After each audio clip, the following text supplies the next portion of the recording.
रखूंगी, आमने सामने रखूंगी, अपनी जुबानी रखूंगी, मुझे इससे अच्छी बात और कुछ नहीं लग रही है। सो 2005 की बात है। मैं उस वक्त में 15 साल की थी और एक लड़का था जो 32 साल का था और उन्होंने मुझे शादी के लिए प्रपोज किया था।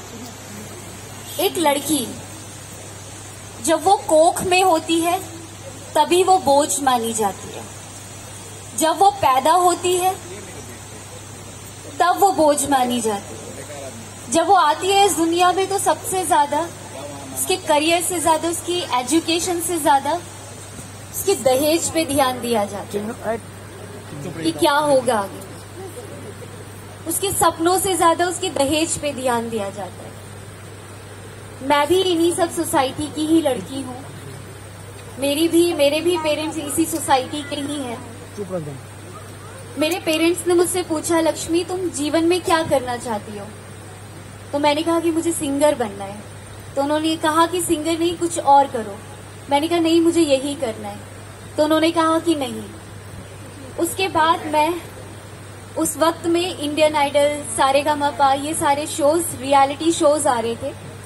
तो मुझे ऐसा लग रहा था वो सारे शोज को देख के कि अब जो ये बच्चे कर रहे हैं वो मुझे भी करना चाहिए। जब मैं कुछ कर पाऊंगी तभी मेरे पेरेंट को लगेगा कि हाँ हमारी बेटी कुछ कर सकती है।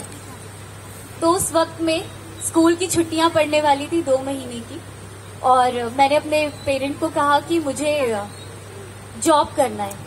तो उन्होंने कहा कि जॉब नहीं, कुछ और करो, कोई क्लासेस लो, कुछ और करो। मैंने कहा नहीं, मुझे जॉब करना है। बहुत मुश्किल से उन्होंने हाँ भरा। मैं एक बुक शॉप में जॉब करने लगी। एक्चुअल में जॉब करना मेरा मेन मकसद था ही नहीं। मेरा मेन मकसद था कि मैं किसी सिंगिंग क्लास को ज्वाइन करूं और आगे अपने सपनों को पूरा करूं, तभी मेरे पेरेंट्स को लगेगा। 19 अप्रैल को उस लड़के ने मुझे मैसेज किया कि मैं शादी करना चाहता हूं, तुमसे प्यार करता हूं। मैंने कोई रिस्पॉन्स नहीं किया। अगेन उनका मैसेज आता है कि मुझे अभी और इसी वक्त जवाब चाहिए। मैंने तभी भी कोई रिस्पॉन्स नहीं किया। 21 अप्रैल को उन्होंने मुझे कॉल किया और उन्होंने कहा कि तुम तो कुछ करना चाहती हो, अपने पेरेंट का नाम रोशन करना चाहती हो। मैंने कहा हाँ। उन्होंने कहा ठीक है और कॉल डिस्कनेक्ट कर दिया। 22 अप्रैल को मैं एवरी डे की तरह ही जा रही थी, मॉर्निंग 10:45 पे। तो मैं निकली ही थी, आगे बढ़ी और मैंने देखा कि बाइक में वो लड़का और उनके साथ उनके छोटे भाई की गर्लफ्रेंड थी। हाथ में पॉली बैग था, उस बैग में बियर की बोतल थी, उसमें एसिड था और ग्लास था उनके पास। और वो लेडी मुझे घूर घूर के देख रही थी। तो मैंने कहा कि लड़के तो देखते ही घूर घूर के, आजकल लड़कियां भी देखने लगी है। और मैं सीधे आगे बढ़ गई। बस देखा ही था और आगे बढ़ी ही थी। अचानक से वो लोग आए। उस लेडी ने मेरे फेस पे हाथ रखा, मुझे जमीन पे धक्का मारा, ग्लास में एसिड था वो मेरे फेस पे डाल दिया और मेरे दोनों हाथों में डाल दिया।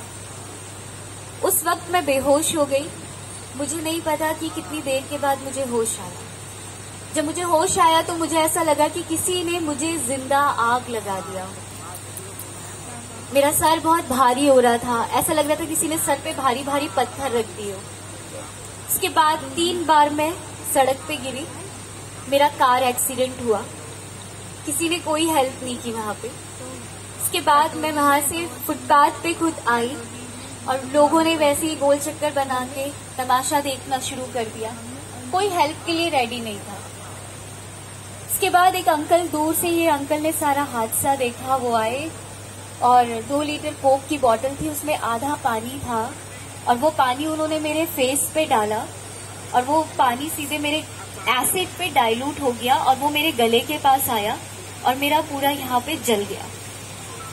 उसके बाद उन्होंने पीसीआर बुलाई और पुलिस वाले जब मुझे लेके हॉस्पिटल जा रहे थे तो मैं देख रही थी खुद को कि प्लास्टिक की पॉलीथीन को जैसे जलाते हैं ना, वैसे ही मेरे दोनों हाथों से फेस स्किन मेल्ट हो रही थी, टपक रही थी और बहुत स्मेल आ रही थी।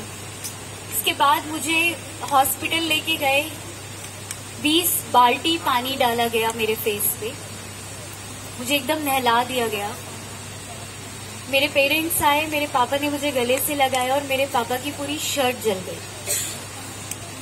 और उसके बाद मैं गवर्नमेंट हॉस्पिटल में थी, वहां पे 2 सर्जरीज हुई मेरी। डॉक्टर्स ने कहा कि नहीं बचूंगी, लेकिन शायद मुझे वापस आप लोगों के लिए आना था और मैं बच के वापस आई।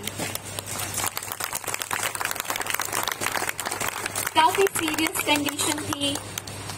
डॉक्टर्स होशो हवास में मेरी आंखों को सिला करते थे।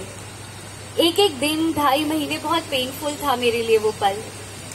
उसके बाद खुद के अंदर एक और चाहत हो गई खुद को देखने की, क्योंकि तेजाब क्या होता है मुझे नहीं पता। उस वक्त में एक मूवी बहुत ट्रेंड में चल रही थी, खून भरी मांग। और मूवीज में जैसा दिखाते हैं ना, बस जादू, और वो जादू सच हो गया। पर वो मूवी है और हकीकत की दुनिया बहुत अलग होती है। और उस वक्त में मैं भी बहुत फिल्मी टाइप की लड़की थी, थोड़ी बहुत अभी भी हूँ। तो उस वक्त में मुझे ऐसा रियलाइज हो रहा था कि अब तो बस 2 सर्जरी हुई है, अब तो मैं और सुंदर दिख रही होंगी। और बस खुद को देखने की एक चाहत थी। वापस आई घर पे 2.5 महीने के बाद। घर से शीशे हटा दिए गए, फ्रेम्स हटा दिया गया, सब कुछ हटा दिया गया।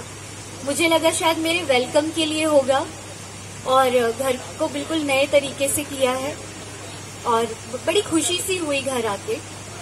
लेकिन सोसाइटी के वो लोग जो आके फ्री की एडवाइस देते हैं, जिस एडवाइस का कोई फायदा नहीं होता है, सिर्फ नुकसान होता है, वो आते हैं, कुछ लोग आते हैं मिलने के लिए, आके पेरेंट्स को कहते हैं मुझे कुछ नहीं पता कि मेरे साथ क्या हुआ है, कैसे हुआ, कुछ नहीं पता मुझे, ये जो इतना दर्द हो रहा है, बस मैं एक फिल्मी दुनिया पे हूँ कि अब तो नया चेहरा आ गया और सुंदर दिख रही होगी।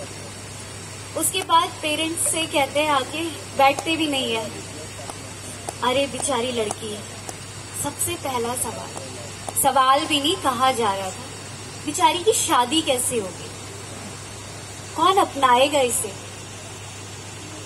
आप दोनों को अगर कुछ हो गया तो फिर इसका क्या होगा। बॉडी के किसी और पार्ट में एसिड डाल दिया होता, चेहरे पे ही क्यों, गोली मार दिया होता, जान से मार दिया होता, बेचारी की शादी कैसे होगी। यही सोसाइटी है। उसके बाद मुझे और फील होने लगा कि ऐसा मेरे साथ हुआ क्या है जो ये लोग ऐसा बोल रहे हैं। फिर उन्होंने